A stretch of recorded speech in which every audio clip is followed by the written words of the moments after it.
Joining us on the show is fitness expert Julia McHale from Heavenly Fitness. Good morning, Julia. Hi guys, how are we? Oh, we're very well. We're fighting fit and all that, but that's the whole idea, isn't Ah, it?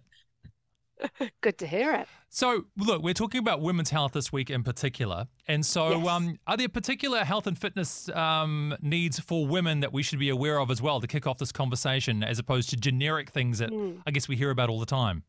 mm. Absolutely. And I think it's something which we don't often consider the differences and the unique needs of women. And I think at the moment there's a really big drive on social media around longevity.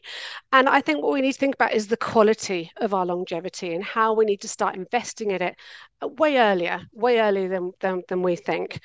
Um, I've got 5 points I really want to tick off, and I know that I've only got about 5 minutes, so I'm going Yeah. to try and squeeze in Hey, a point one a Julia, point minute, per I'm go just for minute. going it. to interrupt you right there and say I totally agree with that because, a few years ago, I went from having a goal of, a physical look goal to actually having a 100%. goal for quality of life, and that I want to be strong and as fit as possible so I can continue to be a great mom and a great grandma in the future. So let's talk Mm, about those mm. 5 key areas that we should be looking at, particularly if we are a woman. A woman. Absolutely. So, number one is our bone health. The need for regular weight-bearing exercise is to prevent osteoporosis is paramount. I don't know if you're aware of the numbers around osteoporosis, which is a bone deterioration disease, but 1 in 3 women and 1 in 5 men actually are going to suffer from an osteoporotic fracture in their lifetime. And one way we can prevent that or help it is with regular exercise beyond just walking. Walking's great, but we need to do specific weight-bearing exercises where we're lifting heavy stuff. Oh, so we've often heard about Yeah. people taking like calcium supplements and all that kind of Yeah. stuff as well, which I'm sure is fine. But what you're saying specifically, though, is weight training effectively. Weight training and what something I call plyometrics, which scares a lot of people because it's Hmm. jumping Ooh. and moving your body in certain ways to get bone density. And bone density is just like muscle. It needs to be stimulated to get that growth, right? But I'm not going to get someone new in the gym and get them jumping up and down and doing all sorts of crazy things. We can work up to that. And any good PT can personalize a plan and do that for you. Okay, so that's point number one. What's point number Yep. two? Support number two, here it comes, those hormones, hormone balance. Now, the Mm. role of exercise, and this goes and touches on a little bit of what Kat said earlier, the role of exercise and nutrition in managing those hormone fluctuations is just amazing. It's amazing what we can do when we introduce exercise to help with those different life stages that women go through from menstruation right up to menopause. It's about eating well, not just for what we weigh, which is what Kat said. It's just those food choices are for your wellness, for your well-being, and for your exercise and fueling your body. That is so true. So, what are the three Mm. other considerations that are key to women's health? Mental health. Mental Mm. health is mental wealth. One thing in the background here, I've got some of my lovely ladies who are coming together for community and working out together. So they're exercising and they're joining in community. So that benefits of exercise and mental health has been well documented for a long time. And if we can invest in our exercise, get a workout body, you're going to feel better for it.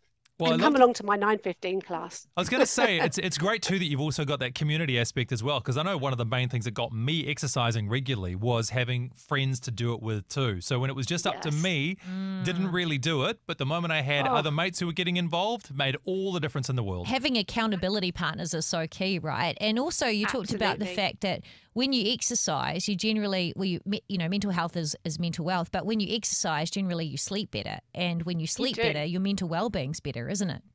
And do you know there's something called hope molecules which are released when we exercise?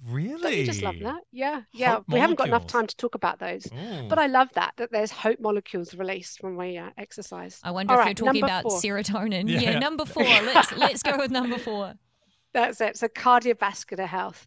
Heart disease is the leading cause of death amongst women. And it's Really? something which Really? can be, yes, yeah. Wow. And I'm used do you to it know for the the big boys, but wow. Okay. Yep.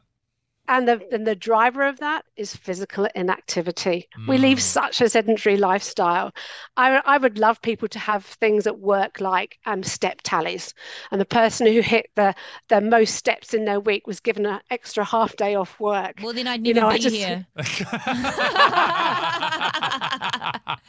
Oh, thanks, Julia. And what's number 5? I'm so curious. So number 5 is tailored plans. It's all well and good taking off bits and pieces and what we hear on the social media and out there going around in the space.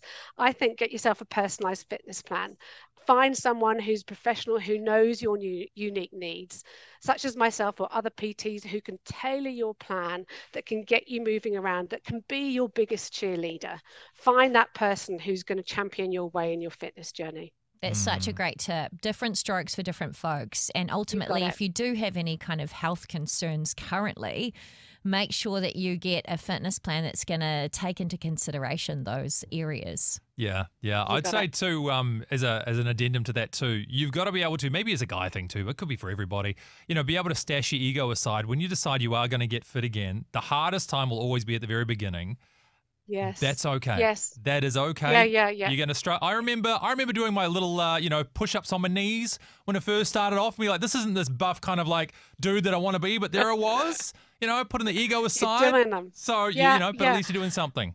And look, you can modify all exercises for all abilities, right? And getting that person who can help you with that is going to be the best way. So do that. More. Well, Find thank you so much, Julia, for your tips around women's health and physical Come on in, activity. ladies. Yeah. And of course, if people would like to check out what you do, where's the best place to go online? It's heavenlyfitness.nz, or check me out on my social medias, which is Heavenly Fitness and Nutrition on Facebook and on Instagram. Love to hear from you. Reach out, contact me. If you're not in Wellington, I can still help you. Brilliant. Hey, thanks again, Julia. You're a star. Back at you.